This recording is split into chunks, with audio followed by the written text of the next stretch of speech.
சிக்கனை கிரில் பண்ணிட்டு அதுக்கு தொட்டுக்கிறதுக்கு மைனீஸ் மாதிரிலாம் இல்லாமல் ஹெல்த்தியாக ஒரு சாஸ் பண்ணலாமா? உருளைக்கிழங்கு பார்த்தா எல்லாருக்கும் என்ன ஞாபகம் வரும்னு தெரில. ஆனால் எனக்கு என் தம்பி தங்கச்சிங்க தான் ஞாபகம் வருவாங்க.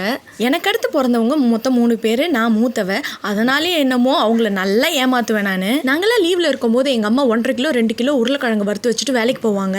மத்தியானம் என் தம்பி தங்கச்சிங்களுக்குலாம் சாப்பாடு போட்டு கொடுக்கும்போது கொஞ்சமாக சாப்பிடுங்க உருளைக்கிழங்கு, அம்மா வந்து அம்மாவும் சாப்பிடணும் அப்படின்னு சொல்லிடுவேன். கடைசியில் எங்கள் அம்மா வந்து சட்டியை திறந்து பார்த்தா அதில் ஒன்றுமே இருக்காது.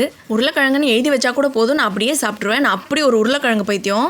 நல்லா பட்டரை உருக்கிட்டு மிளகாத்தூள், garam masala, ginger garlic paste, pepper, oregano, rosemary, தயிர், லெமன் ஜூஸு, சால்ட்டு எல்லாத்தையும் இந்த பட்டரோட சூட்லேயே நல்லா கலந்துட்டு சிக்கன் மேலே தடவி 1-2 மணி நேரம் ஊற வச்சுருங்க.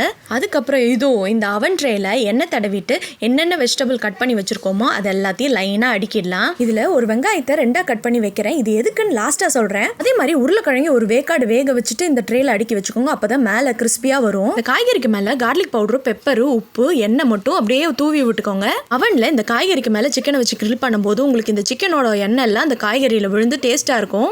200 டிகிரி செல்சியஸ்ல ஃபர்ஸ்ட் ஒரு 20 நிமிஷம், அதுக்கப்புறம் ஒரு 20 நிமிஷம் வச்சு எடுத்தீங்கன்னா சிக்கன் குக் ஆயிடும். இப்போ அந்த கொடை மிளகாவும் அரையா வெட்டி வச்சிருந்தேன்ல அந்த வெங்காயத்தையும் போட்டு நல்லா அரைச்சு எடுத்துக்கணும். சிக்கனுக்கு தடவின மசாலாவை கொஞ்சம் எடுத்து வச்சிருக்கேன். அதுல இந்த அரைச்ச கேப்சிகமும் வெங்காயத்தையும் சேர்த்து தயிரும் உப்பு சேர்த்து நல்லா கலந்து விட்டீங்கன்னா டேஸ்ட் அண்ட் ஹெல்தியான சாஸ் ரெடி. இதை வீட்டில் பண்ணி பார்த்துட்டு எப்படி இருந்ததுன்னு சொல்லி கமெண்ட் செக்ஷன்ல கமெண்ட் பண்ணுங்க. இந்த வீடியோ பிடிச்சிருந்தா சப்ஸ்கிரைப் பண்ண மறக்காதீங்க.